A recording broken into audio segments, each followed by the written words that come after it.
Hi, this is Kelly, and you're listening to the Two Broads Talking Politics podcast. Be sure to subscribe on Apple Podcasts, Google Podcasts, Stitcher, or anywhere podcasts are found. If you enjoy our podcast, we'd love it if you could give us a review on iTunes or Facebook so more people can find us. Thanks, and enjoy the show.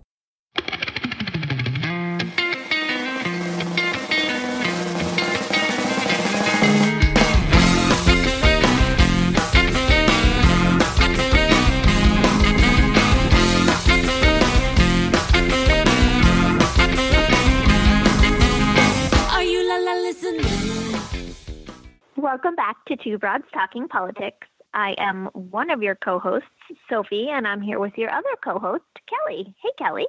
Hey, Sophy. And tonight we have with us Liv Coleman. She's running for Florida State House from District 73. Welcome, Liv. Thanks so much for having me on here. Thanks for joining us. Can you just tell us a little bit about yourself and sort of what made you want to run for State House? Sure. I'm 39 years old. And I'm running for Florida State House because I'm an educator from a family of educators, and I'm running to make Florida public schools number one. They've been underfunded for far too long. We're in the bottom 10% of funding on a per-pupil basis nationwide, and we need support for our teachers. We need support for our students. We need to make sure we've got safe classrooms, and we need to make sure that they have the tools and the infrastructure they need to succeed. Excellent. So can you talk about your background in being an educator and what sorts of family background you have as well in education? Sure. I grew up in Minneapolis, Minnesota, and my mother was both a psychiatric nurse and an inner-city public school teacher. I actually got my PhD in political science at the University of Wisconsin-Madison, and I've been living in Florida for about 10 years now, and I've been teaching at the University of Tampa in political science and international studies. My husband's also an educator. He teaches at New College of Florida in Sarasota in computer science. So education has been a long-time family activity and passion of ours. Can you talk about the area of Florida where you are, where State House District 73 is? We live in East Manatee County, so House District 73 is mostly East Manatee County and a little bit of East Sarasota. So we're a little bit south of Tampa. I have a commute up to Tampa of about 50 to 55 minutes. So we're south of Tampa and in the Manatee-Sarasota area, and we cover communities like Lakewood Ranch, Ellenton, Bradenton, Parrish, and Sarasota. And lots of our listeners are Postcards to Voters writers, and so they may remember the district, I think, just north of yours, where Margaret Good won a special election, and a lot of us wrote postcards for her. That is fantastic. Her district is directly adjacent to mine. Hers is fully in Sarasota, and we're so happy that she won, and she's already making a big difference in the Florida State Legislature. And now we just need to make sure that people like me and people in other neighboring districts get in there too, so we can make some more change. You're a little bit south of Tampa. Have you guys been affected by the red tide at all? We've been hearing a lot about it up north. It is affecting this area, Manatee County and Sarasota County. The areas by the beaches, you see a lot of, I haven't personally been out there. My district is inland, but so much of our local economy depends on having clean water and nice beaches for tourism, for fishing, and so much of our daily life. And people are seeing a lot of, they've had removed tons of dead fish. We see dead manatees, dead sharks. It's just a horrific scene of dead marine life that's because of red tide. And red tide is, as I understand it, a naturally occurring phenomenon. It happens on a cyclical basis. But everyone who's lived here for a long time says they've never seen red tide as bad as it's gotten this year. And they think that it could be due to too many nutrients and fertilizer and septic runoff and pollution by big sugar and other special interests that have gotten into the water system, along with just generally warmer water that could be it could be warmer due to climate change. And all of these are creating an effect where the water's warmer, it's more nutrient rich, and so the algae is just feeding off of this and creating these larger marine kills. So it's a top priority right now for anyone thinking about state politics. And what sorts of things do you envision the State House being able to do to help protect the Florida environment? Well, when we look at problems like red tide and toxic algae, we do need to make sure that polluters are paying their fair share. Right now, they do have charges, but the state legislature has not capped the amount that polluters have to pay, and so some of the largest polluters are getting away with the most, entities like Big Sugar. So we need to make sure that we get a handle on pollution. There's also a program called Florida Forever, which is about land conservation. And it was passed by Florida. There was a constitutional amendment passed by voters statewide in 2014 called Amendment 1. It passed with 75% support. It's incredibly popular.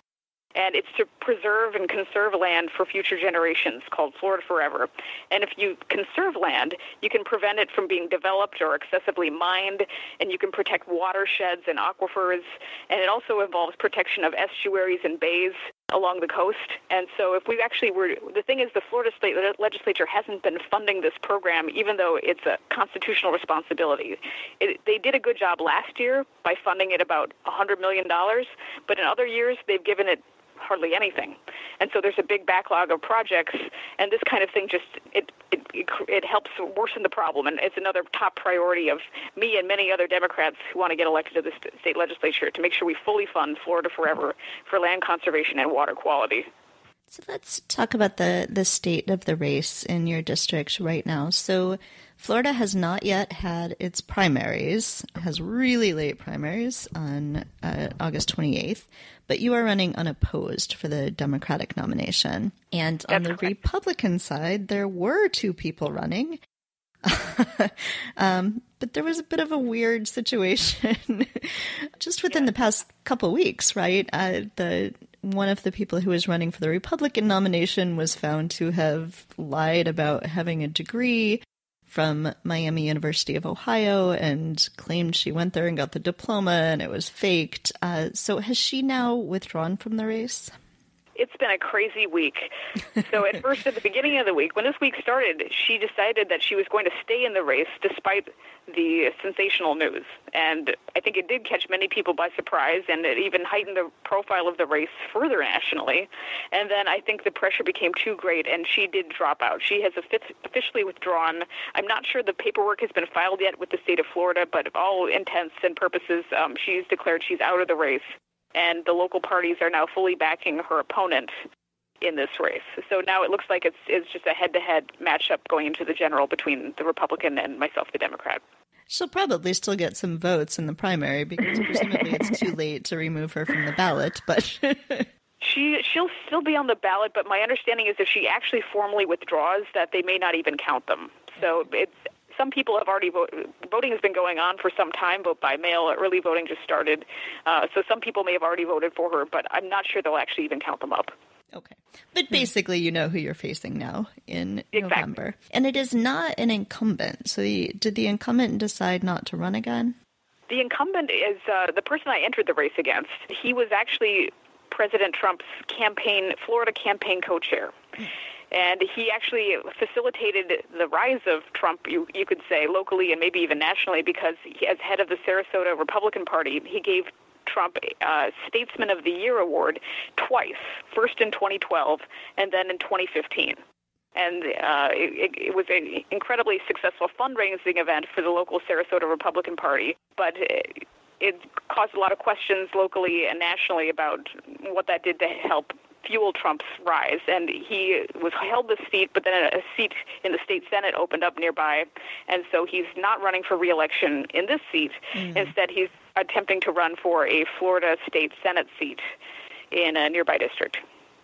So this district in recent years has gone to the Republican pretty strongly, but as we just noted, Margaret Good was able to flip a district adjacent to yours. What are you seeing on the ground? Do you think that you have a good path to victory? What has the reception been to your campaign?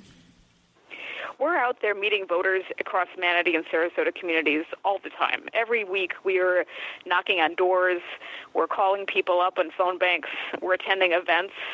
So we meet a wide cross-section of voters. We're not just talking to Democrats. We've never been just talking to Democrats. This is a Republican-leaning district, much more so even than Margaret Good's district next door. But that's one of the things that I find so remarkable is we're reaching out to independents, we're reaching out to Republicans, and our response has been pretty good. I really have to say our response is pretty good. When we knock on the doors of independents or we meet Republicans at events nearby, people seem to be receptive to a message of change. And that could be partly the national politics where the Republican Party and people are looking at the presidency and wondering what's going on. But even the Florida state politics, too. The Republican Party has held control for 20 years of the legislature, the governor's house, and all statewide elected positions. So we've been under one-party dominance for a long time. So if anyone has any kind of grievance about almost anything, it seems like to achieve any kind of balance, they have to be looking at other options right now. One of the issues that seems to have gotten a lot of noise in Florida in the wake of the Parkland shooting is gun control, but it seems like the State House and State Senate refused to really do anything about it. They had some votes, and then they voted things down, and there's the stand your ground laws in Florida. So is that an issue that you hear people talking about as you're talking to voters? Absolutely. When we talk to voters, there are a lot of parents who have been very concerned locally about their schools, their kids' schools going on lockdown. Sometimes there'll be a threat or a report of a gun, and maybe there was a gun, maybe there wasn't a gun. Oftentimes there wasn't, but there was a scare, and the schools go down on lockdown. And after everything they'd heard about Parkland, they're scared, they're concerned. So I hear a lot about concerns about gun safety. And they did pass a bill last session, the Marjorie Stoneman Douglas Act, and for school safety, and it had some good things in it, but in some ways it had some bad things in it, and there are also some things where it didn't go far enough. They did institute some extreme risk protection orders, so that if there are law enforcement officers who are aware of a dangerous person who might be possessing a firearm, they can try to work through petition a court to take away the firearms. And they extended the waiting period for the purchase of all firearms to 3 days. And they increased new funding for school safety and created some new programs to have both school resource officers and other so-called guardians in the schools to provide armed presence and create an anonymous reporting system and so forth. So they did a lot of things. But the thing is, some people don't think it went far enough, and I share that opinion. I don't think the bill went far enough, and there still are a lot of parents out there and concerned citizens who want more.